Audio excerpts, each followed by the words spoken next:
Hello and welcome to this week's live episode of Bonkers.ie TV, where we're all about bringing you all the news from the world of consumer affairs and personal finance. I'm Connor. I'm Dara. And this is the last Wednesday of the month, so you know what that means. We're wrapping up all of the big stories from this month in the world of consumer affairs and personal finance. For those of you who are looking out the window and are feeling a little bit depressed and thinking about heading abroad, Daria, this month you were looking into ways of keeping your foreign exchange rates down. Yes, obviously, I think, going abroad or going on holiday is never too far from people's minds in Ireland, particularly given the poor weather we always seem to get, and this year is no different. So we've gone into a bit of an analysis on who charges, I suppose, the highest foreign exchange fees and how to avoid them. Basically, if you are going abroad, obviously, if you're going abroad in the Eurozone, you don't need to worry about fees too much, as you'll only be charged what your bank currently charges you in Ireland.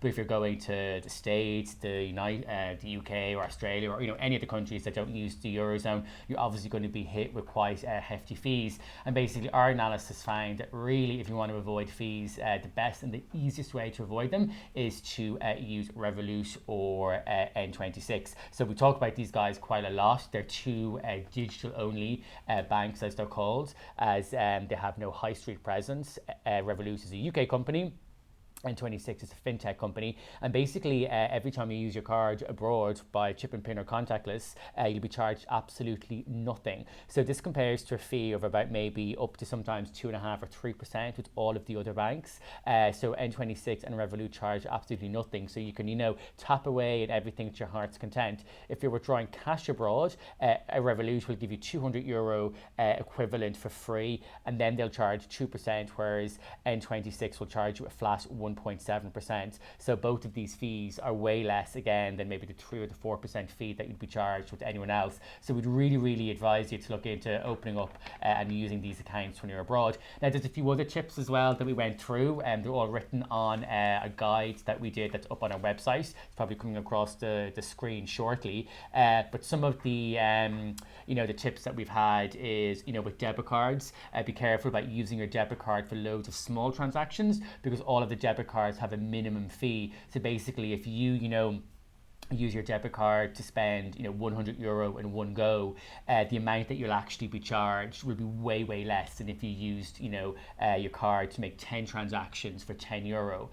So yes, we'd always advise people to avoid debit cards for lots and lots of small transactions. But on the flip side, if you have a credit card, avoid that for quite high transactions, and the reason is that there's no cap on fees for credit cards, whereas there is a cap actually with your debit card. So debit cards, avoid them for small purchases. Credit cards, avoid them for larger purchases. And there's a few other tips as well on that guide that we've done. The on-post money commission card is also a good option as well. So it's basically like a prepaid MasterCard that you can top up with currency in advance, and that will help you avoid fees when you go abroad as well. So yeah, some of the tips there.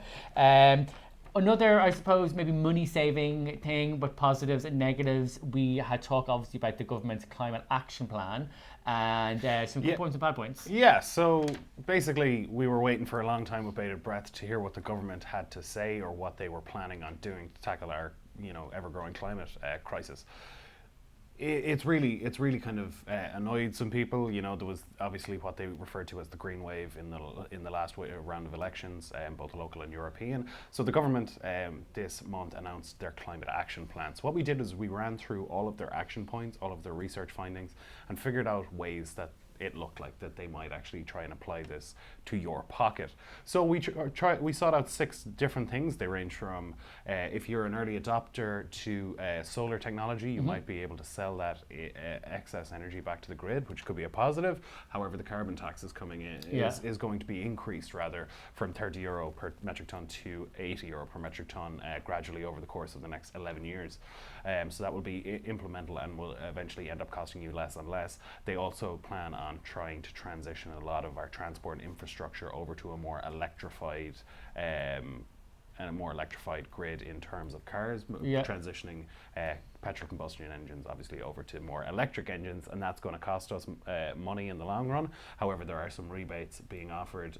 At the moment, I know there's a €5,000 rebate being offered on electric cars, and our target was to get electric cars on Irish roads in 2020, up as far as 230,000. However, only 4,000 electric cars are currently on Irish roads.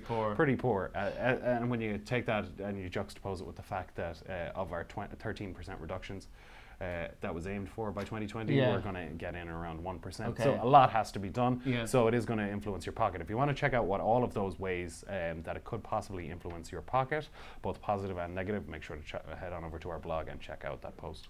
And kind of, I suppose, on green energy and maybe the green wave, we had a new entrant as well this month. Absolutely, yeah. So if you are environmentally conscious, there might be a big name for you to remember, and it is an interesting one. It's Iberdrola. So they are a Spanish company. They have the backing of Scottish Power. They're actually one of the biggest energy companies in the world, and they're actually a world leader in renewable energies. One of the interesting things as well is that they're promising that all of the energy that they will be putting into the Ireland's grid will be coming from 100% renewable or 100% green. Because they have sources. wind farms at the moment They in do, Ireland, don't they? They do indeed. Yeah. So they're actually, as I mentioned, a world leader in renewable energy. They're actually one of the biggest energy companies in the world. So they do have a lot of experience in other various different countries around both North America, Europe, and the UK. Cool. And of course, if you want to sign up for Iberdrola to any of their plans, you can do that right now on Bonkers.ie. They have a variable energy tariff where the rate can obviously go up and down, and they also have a fixed tariff as well, where you can lock in the price of your energy at a guaranteed rate for a year.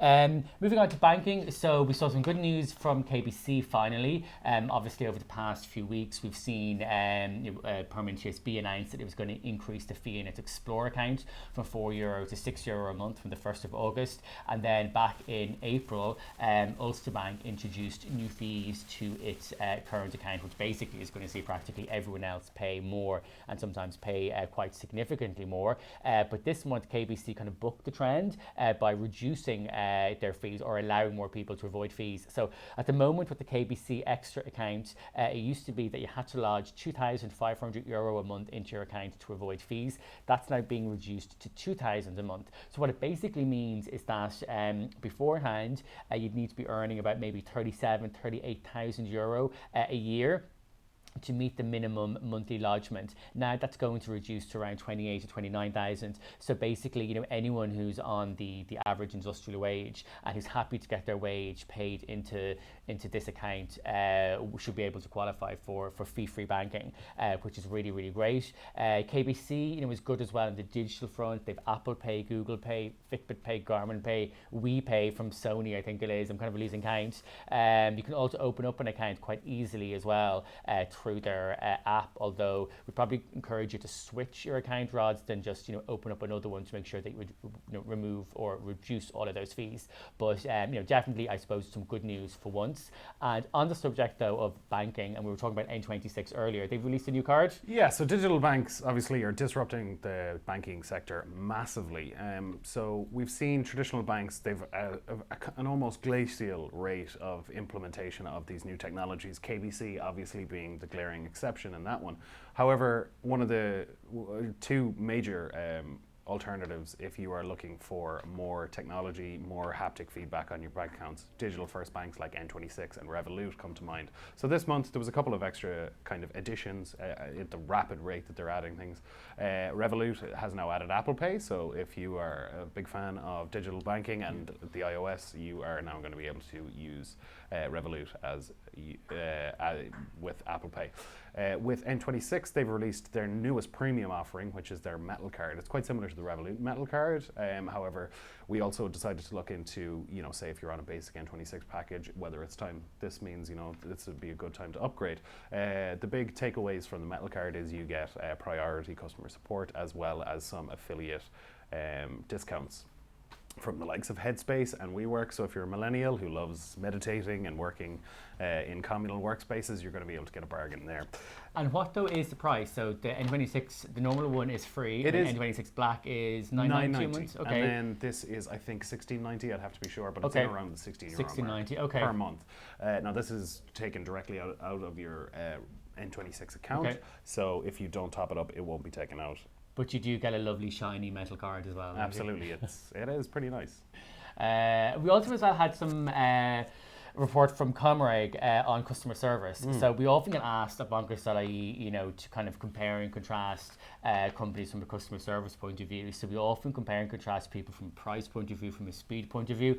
We tend not to from a customer service point of view, purely because it's so subjective, and one person's customer service experience with one supplier can be very, very different to another's. But having said that, we were still interested to see Comreg's report on the number of complaints for the last quarter. And obviously, the fewer complaints you would imagine, the better the customer service. And it showed that for mobile, 3 was actually the best. They had the fewest number of complaints for mobile. And when it comes to broadband and TV packages, Virgin Media had the fewest number of complaints. In fact, it hardly any. Given the size of the company, it was pretty impressive how few complaints they had. Who was the worst? Yeah, no surprises. Yeah, unfortunately, it was Air. For the second quarter in a row, so a little bit of work for Air to do, both from a mobile point of view and also a broadband point of view. Sky performed kind of middle of the road in both of them, but there was some other update from Sky as well. Sky, it seems, might be focusing on something a little bit different. If you have been kind of keeping an eye on the television landscape over the last couple of months, you might have noticed one show everyone's talking about. It's the highest rated TV show on IMDb of all time, I believe. That's Chernobyl. I've been fascinated with it since it started. I was looking into all of this sort of stuff before it even kicked off. But on the back of that success, Sky has now set up Sky Studios. So they're to double investment in brand new dramas.